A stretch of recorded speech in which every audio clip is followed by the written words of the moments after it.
Nesse vídeo eu vou te explicar por que Sandman é uma HQ datada.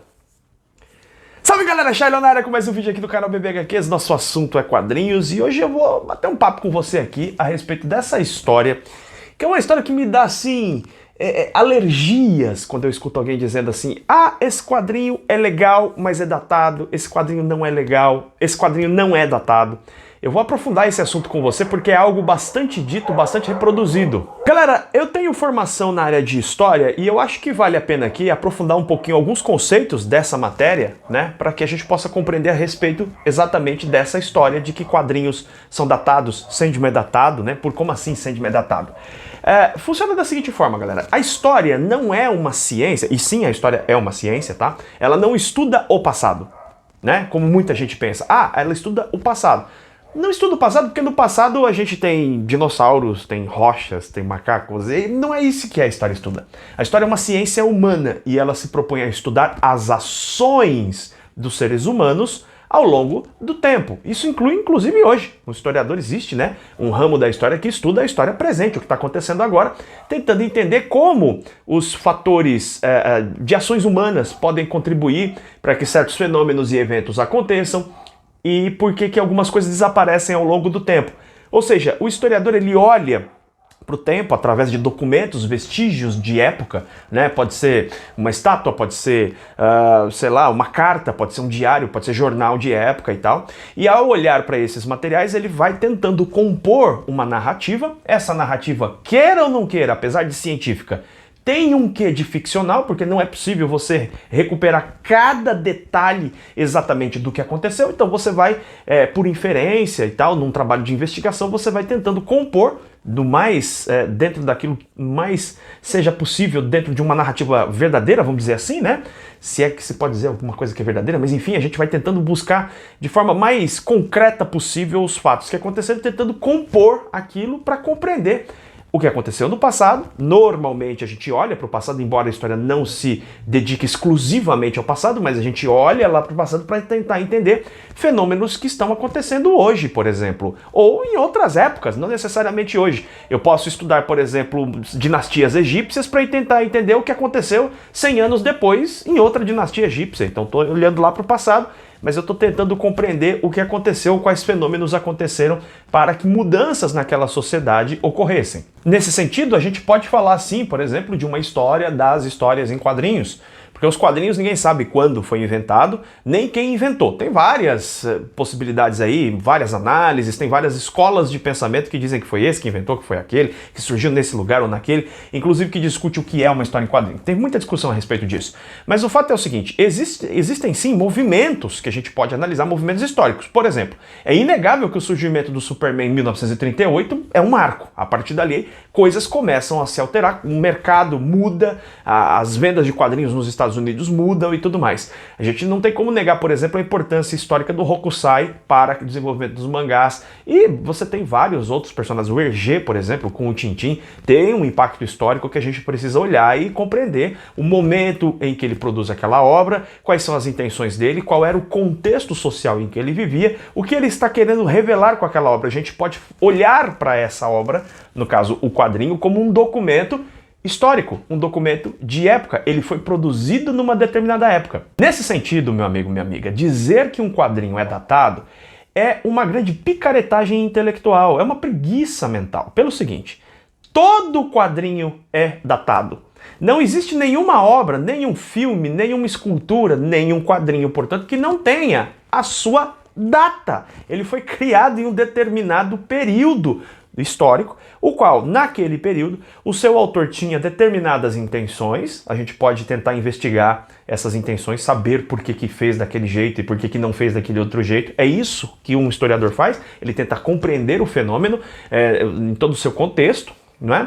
Mas, independentemente de qual época algo seja produzido, ele tem uma data. Esse vídeo que eu estou nesse momento gravando para você aqui, e você está assistindo agora, quer dizer, enquanto eu estou gravando, a minha gravação já é passada, você está assistindo o vídeo já pronto, mas veja, ele é datado, ele tem uma época, ele tem um determinado momento que daqui a 100 anos, esse vídeo pode fazer sentido para as pessoas que assistirem, pode não fazer sentido.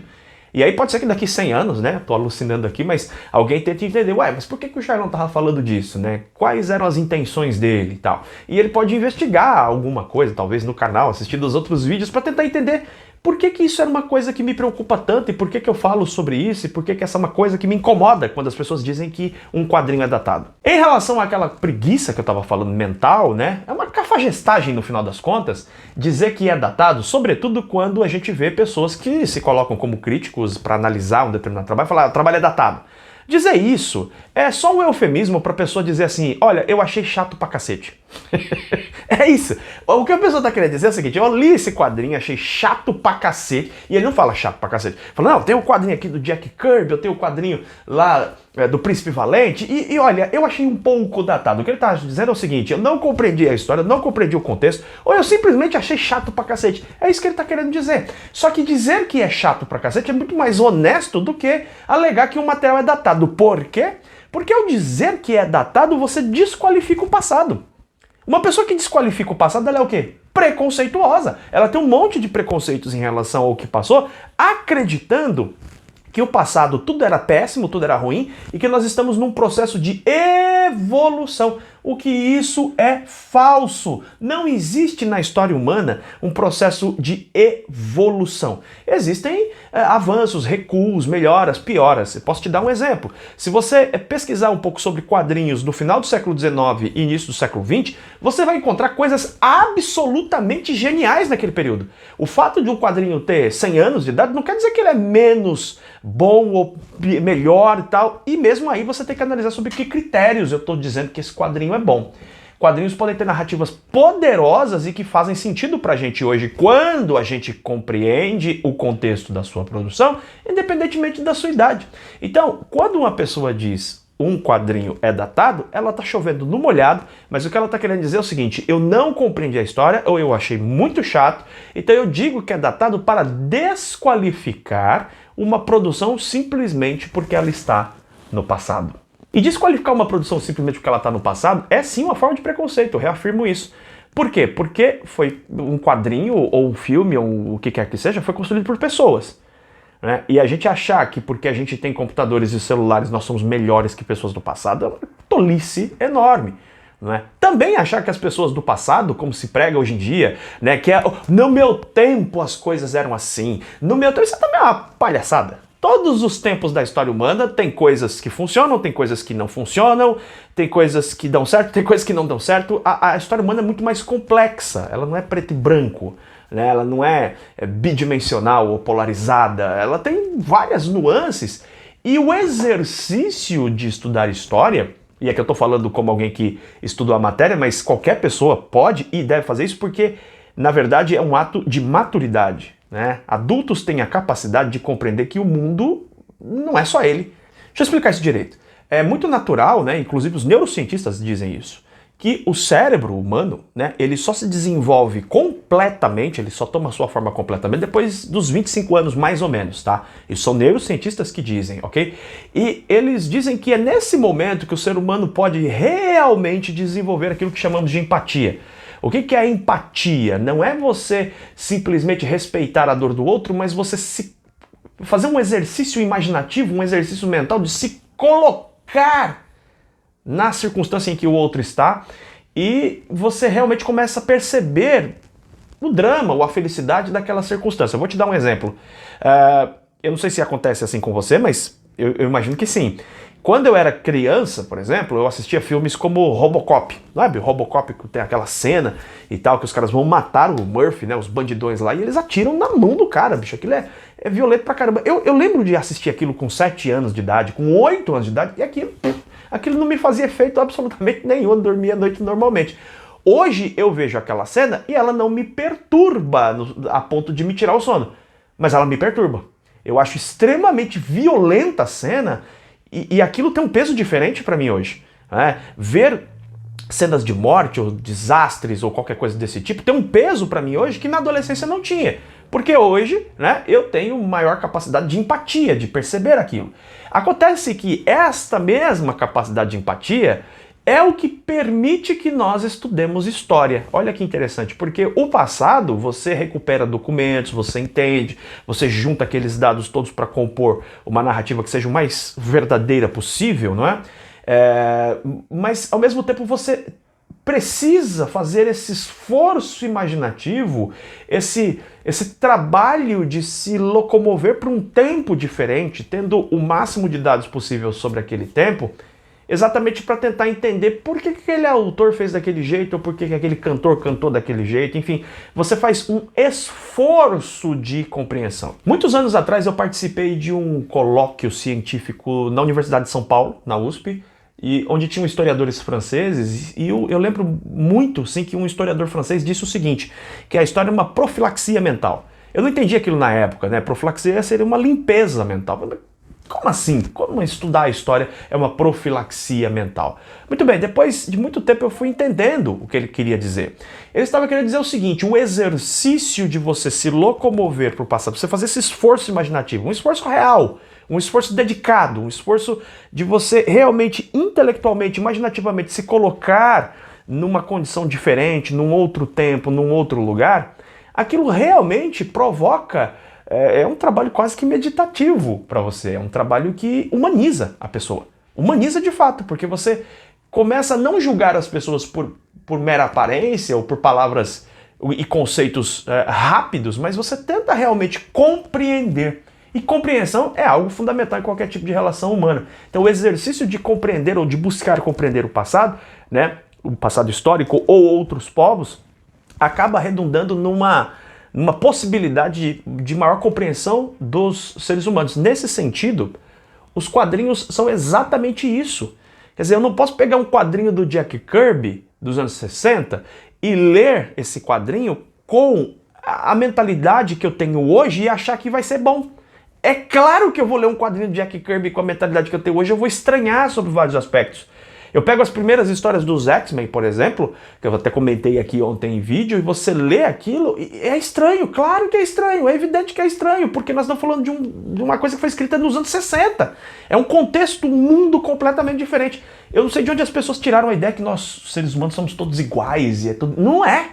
Mas não é mesmo. Então aquelas pessoas que viviam nos anos 60, lá nos Estados Unidos, começaram a produzir o universo Marvel, cara, é completamente diferente do contexto atual. O que o Stan Lee estava fazendo lá junto com o Jack Kirby tinham intenções, situações e circunstâncias muito diferentes da que a gente vive hoje e da que a gente lê hoje. E aí, um quadrinho pode ser esse veículo de percepção, de você fazer um esforço. É por isso que muitos quadrinhos vêm com textos de apoio, né? Você vai ler, vai tentar entender o contexto daquela produção. Você tem livros que tratam dessa questão, você pode ler os livros e entender aquele processo, né? Pô, como é que foi feito isso? Como é que os caras pensaram essa questão na época e tal? E você consegue mais dados que te auxiliam no processo de leitura, mas pelo amor de Deus, dizer que um trabalho é meramente datado, ah não, é muita falsidade intelectual, é muito fraco.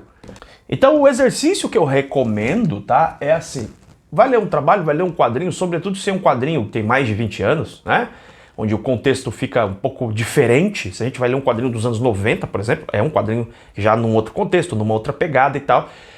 Tentar entender, tentar compreender o contexto da época, inclusive para não sair falando bobagens, né? Essa história que existe hoje em dia, muitas vezes, de pegar obras de certos autores e vamos queimar tudo, porque, né, os caras falaram de uma outra coisa. Cara, você tem que fazer um exercício mental de tentar compreender aquele período, e não é destruindo o registro histórico que você consegue compreender o passado. Né? O passado ele precisa ser compreendido até mesmo para que seja superado em vários aspectos, para que a gente possa denunciar vários problemas que tenha, né? Mas não é queimando os trabalhos. Então, por exemplo, eu sempre declarei, eu detesto aquele traço característico dos anos 90, aquele traço estilizado, aquele traço que as mulheres estão com microfio ali. Cara, eu realmente não gosto daquilo e sim, acredito que aquilo precisa ser superado. Porém, também eu não acho que tem que pegar todos os quadrinhos dos anos 90 e queimar por conta disso, porque eles são registros de uma época, um registro que a gente pode olhar e buscar superar aquilo. Eu fiz uma conversa mais livre aqui, eu não sei se ficou claro, mas o meu ponto é o seguinte: dizer que um filme, um quadrinho, o que quer que seja, é datado, é colocar uma parede na frente da percepção que impede qualquer movimento de se locomover para aquele período e tentar compreender aquele período.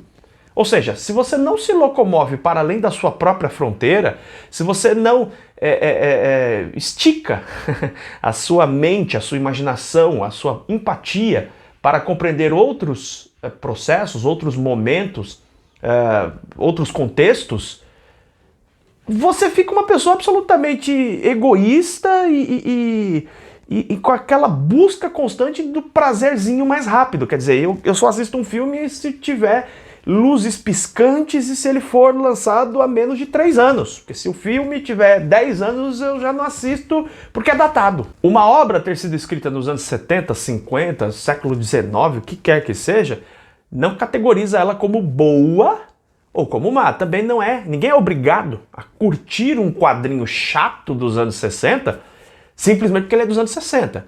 Mas o que eu estou propondo aqui é que, ao invés de simplesmente se agarrar a esse termo que não diz absolutamente nada, que é chover no molhado, dizer que é datado, tudo é datado. Eu sou, você é, como eu disse já, esse vídeo é, quadrinho, tudo tem uma data, né? Mas ao invés de dizer isso, né, procurar fazer um esforço de se deslocar para o período da criação daquele material, daquele trabalho, e procurar compreender quais eram as motivações, qual era o contexto da época, por que aquele trabalho é considerado importante, coisa e tal. E para concluir, é curioso que, se você vai ver no cinema, por exemplo, aqueles que são considerados os 10 ou 20 filmes mais importantes da história do cinema, nenhum deles está no século XX, pelo contrário, né? Se eu não me engano, o filme mais novo, considerado por vários estudiosos do cinema, o filme mais recente, considerado como um grande marco do cinema, é 2001 Odisseia no Espaço, que é de 68. Os grandes filmes do cinema considerados pelos grandes críticos do cinema, eles estão todos para trás, porque há uma compreensão do processo, né, de construção desse filme, do contexto e a importância que ele teve na construção de toda essa história do cinema até chegar hoje. Esse exercício, eu acredito que ele é muito importante ser feito também no universo de quadrinhos. A gente tem tido a oportunidade de ler quadrinhos da década de 60, década de 50, 70 e tal, e procurar ler esses trabalhos com um olhar atento no sentido de, cara, isso aqui é outra época, entendeu? Vamos tentar entender o contexto, vamos ler esse quadrinho até mesmo para perceber como era feito, não é? Se a gente tem esse olhar, eu garanto para você que você vai aproveitar e inclusive se divertir muito mais com o material. Tentar buscar o hoje, o agora, num trabalho que foi escrito 30 anos atrás ou 40 anos atrás, não faz o menor sentido, assim como não faz o menor sentido a chamar tudo aquilo que você considera velho e chato de datado. Curtiu esse vídeo? Deixa o seu comentário, a gente se vê em breve em mais um vídeo aqui do canal BBHQs. Beijo enorme no seu coração, tchau, tchau!